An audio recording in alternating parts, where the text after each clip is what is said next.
The committee secretary may please recognize the members present and also our invited resource persons and guests. Thank you, Your Honor. Good afternoon. The following members are present today. Congressman Narciso R. Bravo Jr., Chairman of the Committee on Public Order and Safety. Congressman Raul Boboy C. Tupas, Chairman of the Committee on National Defense and Security. Congressman Jericho Jonas Nograles. Congressman Rosano Rufino Biazon. Congressman Jose Christopher Kit Belmonte. Congressman Manuel D.G. Cabochan III. Congresswoman Franz L. Castro. Congresswoman Amihilda J. Sangcopan. Congressman Jose Tejada. Congresswoman Sarah Jean Elago. That's all, Your Chair. And for the resource persons,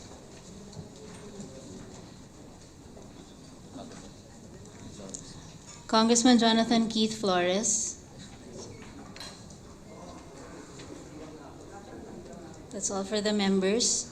For the resource person, sir, from the Anti-Money Laundering Council, we have Executive Director Attorney Mel Georgie Racela. From the National Intelligence Coordinating Agency, we have Director General Alex Paul Monteagudo.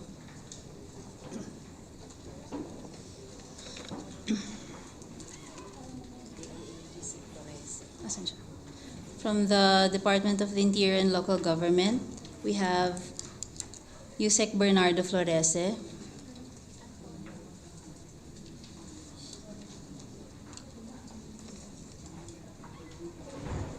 From the Commission on Human Rights, Attorney Jomar Asalan and Ms. Reina Bermudez. From the Bureau of Immigration, we have Attorney Arnulfo Maminda. From the Integrated Bar of the Philippines, we have Attorney Domingo Igon Cayosa. From the Association of Remittance Compliance Officers, Attorney Irene Victoria Torres and Attorney Guada Vergel de Dios. From the Association of Bank Compliance Officers, we have Mr. Dante Fuentes.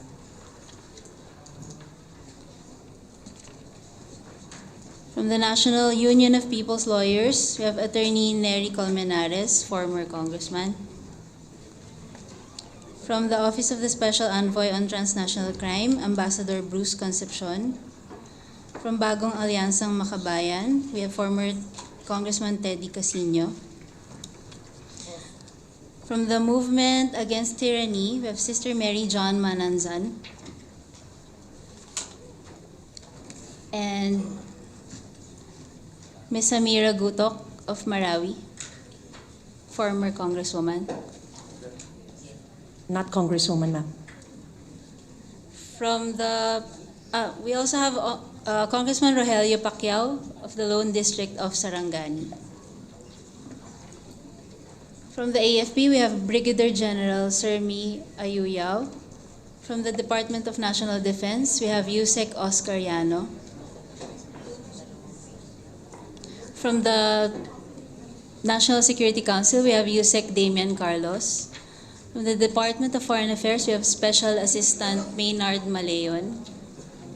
From the Philippine National Police, Police Brigadier General Jesus Cambay Jr.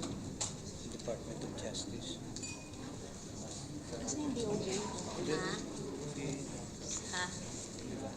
Si Farola nandyan, hindi ko pa na-checkan. DOJ. DOJ hanapin natin.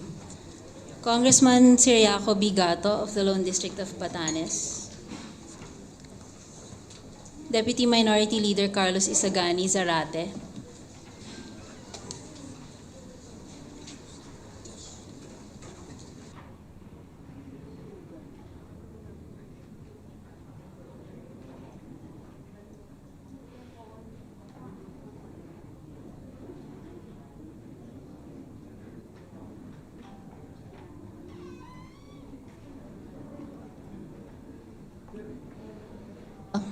Undersecretary Adrian Sugay of the Department of Justice. That's all, Your Honor. Thank you.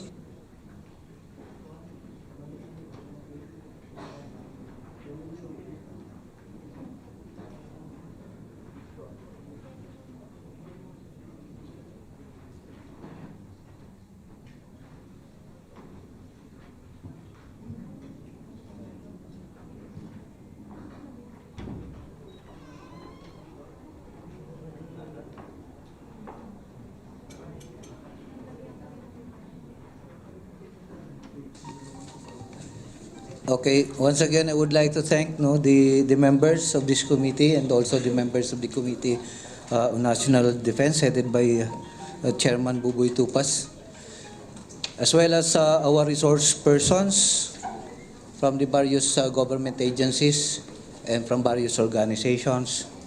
Our former colleagues who are here now, former Congressman Nery Colmenares, former Congressman May Kapitbahay, Congressman Tony Tino, and former Congressman Teddy Casino, of course, and our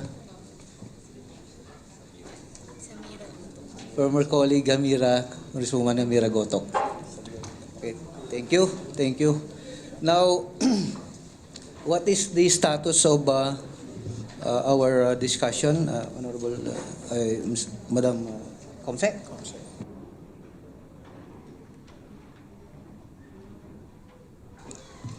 Thank you, Your Honor. The status of the working draft is we are now discussing the substantive provision, sir. Okay. Yes, sir. Starting section 10, sir. Okay, but before that, in the interest of trying to hear from all sectors, their comments and reactions on this particular measure, we have invited actually, sa totoo lang, halos tapos na sana kami doon sa mga resource persons, but if I remember it right, we have invited the former Congressman Eric to somehow give us his presentation. And having said that, if you are ready, we can give you at least very briefly na lang. Thank you, Mr. Chair. Yes, Thank you for the honor to be. I have a few slides just to shorten the entire, rather than read the position paper, which I will submit later, Mr. Chair. If I may, Mr. Chair.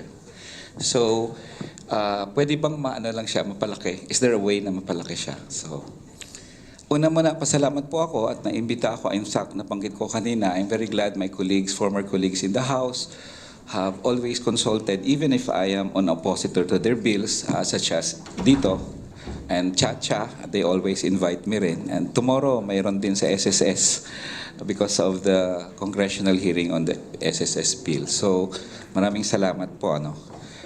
Unlike sa Senado, na hindi man lang kami nakarinig kung anong bill nila, at least members of the House have the decency to invite those who oppose the bill. First slide, please. So, ang nakita ko lang, Mr. Chair, may problema sa constitutional challenge ng Section 27 na daratnan nyo later. Nakalagay, a law enforcement personnel or deputized law enforcement agency who has taken custody of a person suspected of an attempt or conspiracy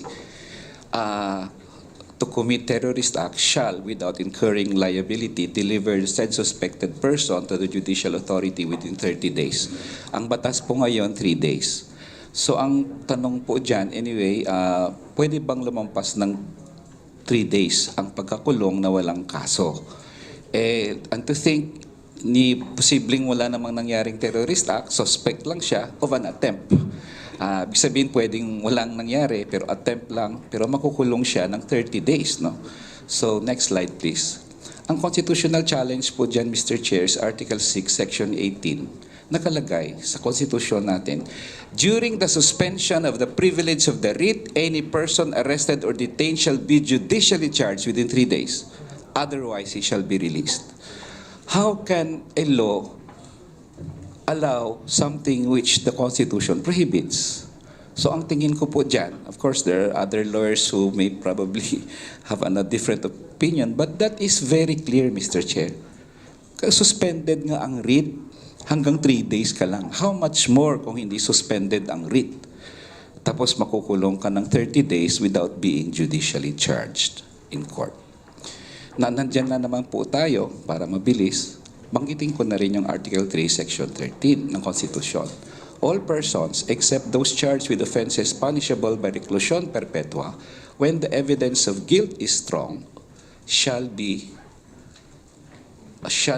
bailable or be released on recognizance. Ang ibig sabihin yan, lahat tayo may karapatang magpiyansa, maliban na lang kung reclusion perpetua ang kaso mo, at kahit na reclusion perpetua, dapat malakas ang ebidensya laban sa'yo. Kasi kung hindi malakas, you're still entitled to bail as a matter of right. Next slide, please. However, in Section 31 ng Consolidated Bill, Mr. Chair, respectfully, in cases where the evidence of guilt is not strong and the person charged is granted bail, the court, upon the application of the prosecutor, shall limit the travel of the accused within the municipality where the case is pending. Nagpiyansa ka na, Mr. Chair. Tapos, hindi ka makaalis doon kung saan ka man kinasuhan. And notice, Mr. Chair, the court is deprived of the discretion and the power to decide whether i-grant o hindi. Nakalagay dyan, upon the application of the prosecutor, the court shall limit. So walang discretion ng korte. The moment the prosecutor applies, by di tapos na ang usapan, the judge has no recourse but to confine you to that municipality. So it's not really an application. An application is something that can be denied or granted. Here, it is mandatory, according to Section 31, na i-grant ng court yung application ng prosecutor. For example, Mr. Chair, in 2022, bago na ang presidente, and the president, for example, gusto niyang habulin lahat ng subordinates ni President Duterte, kakasuhan niya ang isang miyembro ng majority sa Antique. Congressman ka ng Maynila So, di doon ka mako-confine sa Antique. Kahit na ang kaso walang kwenta, mabibail ka nga kasi hindi naman malakas, pero tapos na yung iyong political career as an opposition. Other than that, he may also be placed under house arrest by order of the court, and while under house arrest, he or she may not use cell phones, telephones, internet, etc. So, hindi ba po ba, jokingly, hindi po ba cruel and unjust punishment yun? Hindi ka maka-Facebook. And to think the evidence of guilt against you is not strong. You're nga granted bail So baliwala po ang bail mo kasi nag-house arrest ka. And under Article 3, Section 12 ng Constitution, bawal po ang inkomunikado detention. So that is akin kasi ito, inkomunikado detention, kasi nandun ka lang sa bahay mo, hindi ka pwedeng mag-communicate with any person outside your house. So that's the second constitutional challenge. Next slide, please. Dito na po tayo sa definition na pinagkakadebatihan lagi. Kaya inuna ko yung dalawa kasi klaro yun na unconstitutional. At ang danger dyan, baka ma-strike down ang law kaagad ng Korte Suprema kung sakaling ipasa yan as is. Sa definition naman, dati nyo na sigurong na-debate so I will not dwell into this.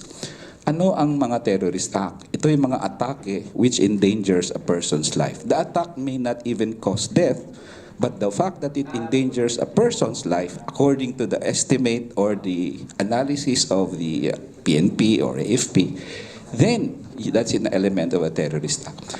May mga vague terms dito kasi attacks that cause extensive damage to a critical infrastructure, private property, that may likely result in major economic loss. So hindi pa naman nagkaroon, likely siguro, grabing discretion po yan on the part of the prosecution to allege na likely it will result in major economic loss. Meron lang ako hindi maintindihan sa Section 4, Paragraph C, yung research into weapons. Nag-research ka into weapons, element na siya ng terrorist act. Tapos yung explosion, which ang effect niya is to endanger lives. Wala naman siyang napatay, pero yung effect niya is that. And lastly, I'd like to go, very important po ito. Yung last part ng Consolidated Bill, threat to commit all the above.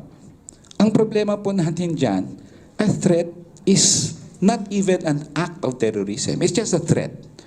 Pag binomba mo ang Malacanang, that is, of course, sabihin, terrorist act yun. Pero pag nag-threaten ka na bobombahin ang Malacanang, that is also a terrorist act, life imprisonment. Pag mag-bomb joke ka sa airport ngayon, anong imprisonment mo? Bobombahin ko yung airline na to kasi balasubas to eh. Pero dito, it will be a terrorist act. Please note yung threat to commit all of the above can be declared unconstitutional because it's vague and does not provide a standard.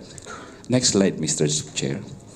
Ito yung ang kanyang shapo o kanyang qualification when the purpose of such act by their nature and context is to induce a government or the public to do or refrain from doing. So, a note lang sa discussion sana ma-define kasi sino nagsasabi ko anong purpose mo? Yan kasi ang pinipinalize actually dito yung purpose eh. What separates an act from a criminal act under the revised penal code into becoming a terrorist act is the purpose. So, sino nagde-define ng purpose? Sino nagde-define ng effect? Who defines intention, nature, context? Who defines likely to result in economic loss? And who defines attacks? Pag nagrally at lulusubin mo ang Malacanang kasi sabi nyo, Mr. President, which was probably what EDSA 2 was, or 1, you have to step down, then that is a terrorist act because it is an attack against the government with the demand na, to do something, which is to step down. So, at tapos ang threats doon sa banggit ko kanina, other than the threat itself is already a terrorist act, the proposal to threaten to bomb is already a terrorist act. Even the attempt to threaten to commit a bombing is already a terrorist act.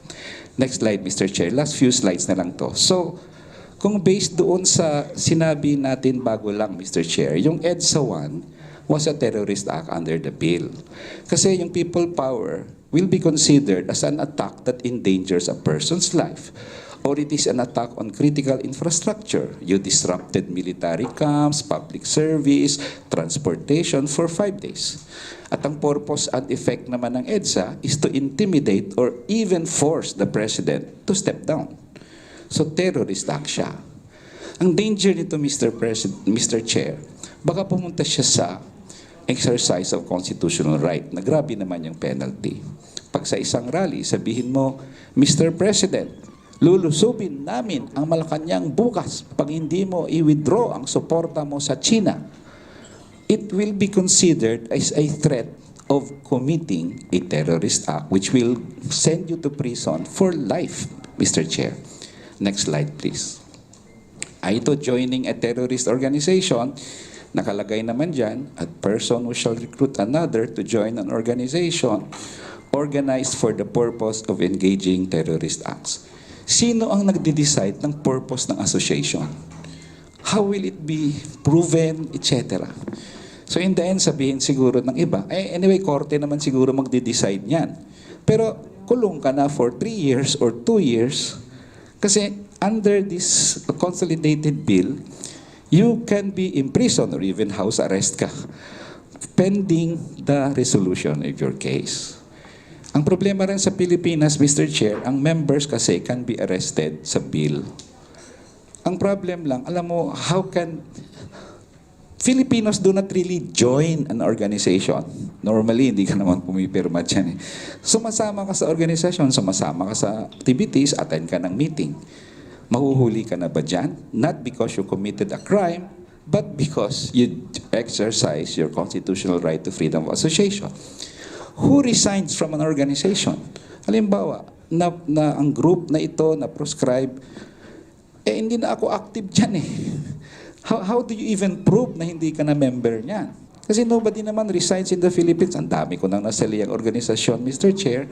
Never naman ako nag-resign. Hindi na lang ako ma-attend sa mga meetings niya, activities niya. Lastly, any person sa material support who knowingly provides material support to any terrorist individual or who should have known that the individual or association is planning to commit a terrorist act.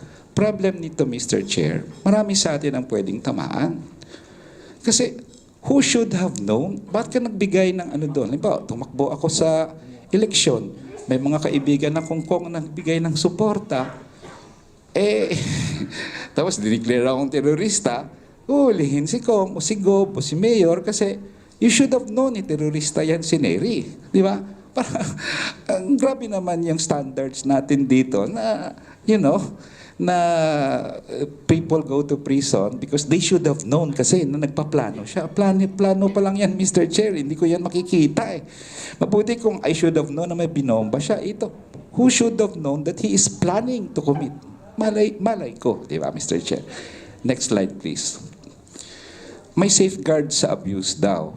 Sabi ito tingin ko ang nagkumbinsi sa maraming senador na i-approve yung kanilang bill. Kasi sabi sa Section 4 nila, terrorist acts as defined under this section shall not cover legitimate exercise of the freedom of expression and to peaceably assemble, including but not limited to engaging in advocacy, protest, dissent, or mass action where a person does not have the intention to use or urge the use of force or violence or cause harms to others. So ang problema dito, Mr. Chair, actually yung safeguard na yan is a false assurance. Kasi kung nag-rally ka, tapos i-interpret na actually yung mga protest nyo yan, pumunta, pinaralyze nyo ang Malacanang, 100,000 kayo doon, niyug-yug nyo ang gate, you have the intention to urge or cause harm to others. So baliwala yan, ibig lang sabihin ng safeguard na yan, ang isang aksyon, rally or exercise of legitimate dissent can be interpreted as a terrorist act or as a legitimate dissent. The same act can be interpreted both ways, depende kung ano ang tingin ng authority sa intention mo. Yun ang problema dyan, Mr. Chair. Sa safeguard, so wala talaga siyang, in my opinion, Mr. Chair, wala siyang safeguard. Next slide, please. May mga tinanggal na safeguard sa current law. At hindi ko to maintindihan, Mr. Chair, bakit tinanggal ito. Section 62 ng current Republic Act 9372. The provision of this act shall be automatically suspended 1 month before and 2 months after the holding of any election. Di ba, nag-iingat lang kasi ang Kongreso noon na baka abusuhin ng presidente na lahat ng kalaban niya sa eleksyon ay gagamitan niya ng house arrest. Di ba? So, very valid naman yung safeguard na yan. Why should we take that out? Yun lang naman, Mr. Chair, no? Do we really need, pag may nang bomba naman na abu sayap dyan, we don't need this law naman to go after them during elections, di ba? So yun, Mr. Chair. Siyempre, yung Section 50, yung 500,000 in damages, natanggal na yan. Ang tanong nila, sabi nila dati sa akin, kung hindi ka naman terorista, hindi ka dapat matakot sa anti-terror law. Ang tanong ko naman, kung hindi naman kayo mag-abuso ng anti-terror law, ng inyong power sa anti-terror law, hindi daw kayo dapat matakot sa 500,000 in damages. But that begs the question. That begs the question. Hindi ganon ang argumento na kung hindi ka lang naman magnanakaw, hindi ka dapat matakot sa pagbukas ng bank secrecy law. That's not the point there. So, yun yung point ko dyan sa Section 50. Section 18, may requirement kasi sa Section 18 ngayon na ang warrantless arrest mo lang, bunga ng iyong surveillance. Hindi bara-barabay, baka ng pataka lang, baka hulihin kita. Dapat mayroon kang basis bago mo man siyang warrantless arrest. Yun ang safeguard na tinanggal din ng consolidated bill. Last slide ata or two, 1 or 2. Marami pa pong provision dyan. Preliminary order of prescription, maybe other guests will discuss that. Pero ang na-notice ko lang sa Section 24, ang burden of proof is on the respondent. Na pag nag-hearing na si judge, si respondent ang magpo-prove na hindi siya deserving sa preliminary order of prescription. Baka, di ba ang burden sana sa complainant? Ikaw nag-complain Di probahan mo na terorista siya. Pero ito, baliktad. Sa hearing, ikaw ang magpo-prove na hindi ka terorista. Of course, my assets frozen without court proceeding, allowing government to open the records of telco in cases of imminent, whatever imminent is definition is terrorist attack. At syempre, minanotice ako, pwede po bang maging miyembro ang DOJ sa Anti-Terror Council? Doesn't it compromise the impartial function of the fiscal to hold preliminary investigation? We have reports, Mr. Chair, I have to admit, imbestigahan pa namin to, that DOJ officials and even Assistant Solicitor Generals are going around the country telling fiscals conducting preliminary investigation how to decide. May reports kami niyan sa Bacolod at sa Tacloban. So, bagamat hindi pa naman namin pinapaimbestigahan pa lang, the fact is, tingin ko, ang DOJ po, dahil impartial siya, hindi siya dapat miyembro ng isang konseho na talagang hahabol dito, mako-compromise ang kanyang preliminary investigation proceedings. Last slide, Mr. Chair.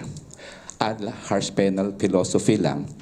If you cause an explosion, life imprisonment. If you threaten to cause an explosion, it's also life imprisonment.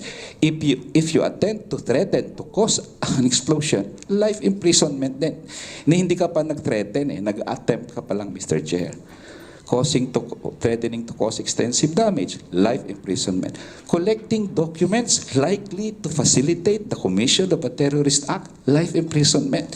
Nagkolekta ka ng may dokumento ka, hindi naman siya nag-facilitate, likely to facilitate the commission, life imprisonment. At syempre, recruiting, life imprisonment. Last slide. Summary. So ang aking summary lang po dito sa last slide, why fix it if it ain't broke? Kasi ang tanong ko po, Mr. Chair, noon pa man, meron bang Maute or Abu Sayyaf na hindi na-convict dahil sa may depekto itong current na Human Security Act? Ang sagot po dati sa dating hearing ng mga sumusuport dito, wala naman daw.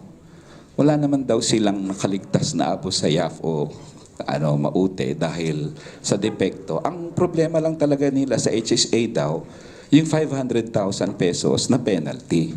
So ang tanong ko noon, ba't doon tayo mag-uusap? Ba't tayo nag-uusap ng expansion ng definition? Bakit tayo nag-uusap ng mga surveillance warrant 30 days? May nangyari na ba na hindi nyo ma-detain ang isang Abu Sayyaf o Maute? Hindi nyo makasuhan kasi kulang ang anti-terror law. Wala naman silang sinabing ganon. So, kailangan ba talaga ng AFP at ng PNP ang HSA para habulin ang mga Abu Sayyaf, Maute o yung mga tinatawag na terorista like NPA or BIFF? Sa akin pong pagtingin, matagal nang nangyayari ang gyera dito sa atin. Hindi ko maubos maisip na babarilin na lang o lulusobin na lang ng military ang kampo ng Abu Sayyaf o Maute. Hindi sila lulusob kasi kulang ang HSA. Dito sa Pilipinas nga, drug suspect ka lang, patay ka So why all this obsession for the expansion of a law that they don't even need for terrorists like Abu Sayyaf or the Maute? Kasi without that law, Mr. Chair, ang contention ko, they can go after them. Ang military operations naman na being undertaken as ruthlessly, noon pa man yun. So para sa akin po, at itong opinion ko, hindi talaga para ito sa mga Abu Sayyaf o terorista o sino pa man tinatawag ng terorista, BIFF, MILF or NPA. Ang akin pong pagtingin, actually, kaya nila kailangan ito para doon sa dissenters, sa oposisyon. Kasi ito yung medyo missing para sa akin. With the indulgence of the Yes, former Mr. Chair. colleague, I would like to request that we wrap up already the presentation. So I'll wrap it up at yun lang po ang aking panawagan at hingi dito sa komite na sana po naman aralin ng mabuti ito, tanggalin ang mga unconstitutional provisions at hindi lang po yun. Ito po ay para sa mga dissenters na katulad ko. I presume pag mapasa ito, isa ako sa unang makakasuhan nito. Sana matanggal ito at hindi papasa sa komite, unlike the Senate na pinasa na nila on third reading. Maraming salamat, Mr. Chair. Magandang hapon po. Thank you. Your inputs are duly noted. And thank you for the presentation. I will allow one more presentation just to somehow fast track the deliberation. This time, I would like to hear the voice of our brothers and sisters in the ARMM, in the person of former assemblyman of the ARMM, Jamira Gutok.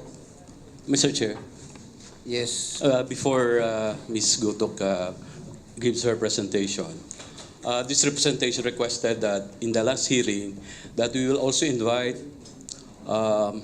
representatives from the Integrated Bar of the Philippines. May I inquire, Mr. Chair, if an invitation was sent to the IBP? Okay. Yes. If so, the representative of the IBP is present, then may I request, Mr. Chair, that instead of limiting to a last presentation, we have to hear the voice of the legal community as represented by the Integrated Bar of the Philippines. Okay, we will On this consider, issue. we will because this is- consider that. We Yes. will consider Second, that. Mr. Chair, we also requested an invitation coming from the academe. No? So we also requested the presence of Dean Antonio Lavinia. So again, with the kind indulgence of the chair, I think we also have to hear the voice of the academe as to this very important piece of legislation. I cannot, with due respect, I cannot see any reason why we really have to limit, no? Especially the wide-ranging effect of these proposed legislations, no? The amendments being proposed here. No? So again, may I beg the kind indulgence of the chair that all those resource persons invited, and they are already here, be given the chance to present their position, Mr. Chair. Before we started actually discussion on the substantive provisions of this measure, the chair had actually requested that the body adopts certain rules in the deliberation, such that in the first meetings we have actually invited and recognized